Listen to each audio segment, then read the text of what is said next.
কেরানীগঞ্জের রোহিতপুরে একটা ভাগার দোকান আছে না? চিনেন না? চেনার তো কথা। কারণ আরও ৭-৮ বছর আগে বা ৮-৯ বছর হইব আগে একবার এই দোকানে গেছিলাম। তখন যাওয়ার কারণটা ছিল কারণ তো সেই সময় এই দোকানটা খুব ভাইরাল হয়েছিল। ভাইরাল হয়েছিল বলতে তখন তো মানুষ এত বেশি ইউটিউব ফেসবুক চালাইতো না, এরকম ব্লগ ট্লগ ছিল না। কিন্তু একজন আইসা এটা রিভিউ পত্রিকাতে দিছিল মেবি। তারপরে থেকে এই জায়গাটা এত বেশি ফেমাস হয়েছে।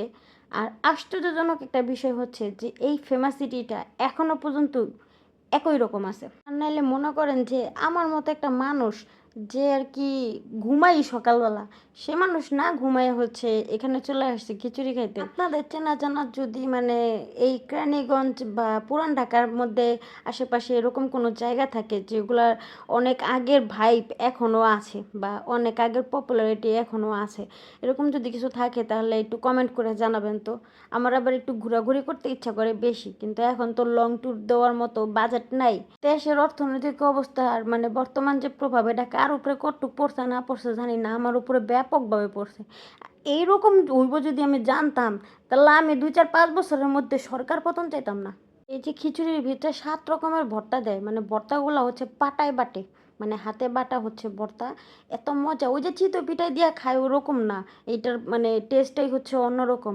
এই ভর্তা খাইয়া হচ্ছে হঠাৎ করে আমার মাথার মধ্যে আসলো কি, যে মহিলা মানুষ যদি একটু বেশি শিক্ষিত হয়, মানে বা বেশি অভিজ্ঞতা সম্পন্ন হয়, তাহলে মানে অল্প বয়সেই, তাহলে সেই ক্ষেত্রে জিনিসটা একদমই খুব খারাপ খারাপ খুব বাজে।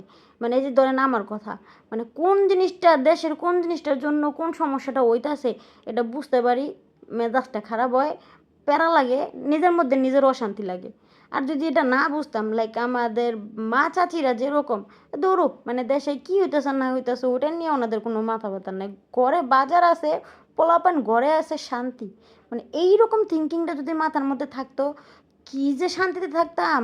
মানে ওই যে পিসফুল পিসফুল বলে না, ওই পিসফুলে থাকতাম। যাই হোক, এই খিচুড়ি খাইলেই যে এই ধরনের থিঙ্কিং আসবো, এই ধরনের চিন্তা ভাবনা মাথার মধ্যে আইসা পড়বো সিরিয়াসলি। এটা না ওই যে পোলার চাল আছে না, পোলার চালের যে খুদ যেটা ভাঙ্গা দেয়, ওইটা দিয়ে রান্না করছে পোলার চালের। একটা মানে মানে সব কিছু একদম পারফেক্ট, এটার আলাদা কোনো মানে ওই যে টেন্ডার জুসি এটি বলতে পারম না, মানে এমনিতে সব কিছু মিলাই হচ্ছে পারফেক্ট। আর সত্যি কথা বলতে আমরা একদম নিয়ত করে আসছি, এরপরে শীত একদম কড়া একটা শীতের মধ্যে হচ্ছে আমরা মানে যাব, যাইয়া এই খিচুড়িটা খাই আসবো। আর এই যে কড়া শীতের সময় মানে এখানকার যে ওয়েদারটা থাকে না, এটা জাস্ট উফ। আমার কিন্তু এই রোহিতপুরে আগে এক সময় যাতায়াত ছিল, মানে আমি এখানে এই রোহিতপুরের বাজারের কেন জানি না একটা দোকানের হালিম আমার ভালো লাগতো।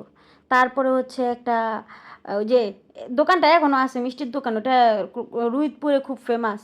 তো ওই দোকানের মালাই চপ না খেলে কদিন পরে পরে মনে হইতো যে পেটের ভিতরে গরম হয়ে গেছে গা। তারপরে হচ্ছে আবার এই যে খিচুড়িটা খেতে আসছিলাম একবার। তাছাড়া এমনিতে মাঝে মাঝে আমার রোহিতপুর লেগে যিনি আসতে ইচ্ছা করতো, মানে একটু গ্রাম সাইড তো, ভাল লাগতো এই জায়গাটাতে, মানে আসার পথের রাস্তাটাই ভাল লাগতো। তো এখন তো আরও বেশি ভালো লাগে কারণ এখন হচ্ছে জামাই নিয়ে আসি। যাই হোক, খাওয়া দাওয়া শেষ করলাম, এখন আমাদের একটু হচ্ছে চা খাইতে হবে। চা না খাইলে আমার মর্নিং আবার গুড হয় না, আর নাহলে ওই দিনের মধ্যে আমার আর মর্নিং হয় না।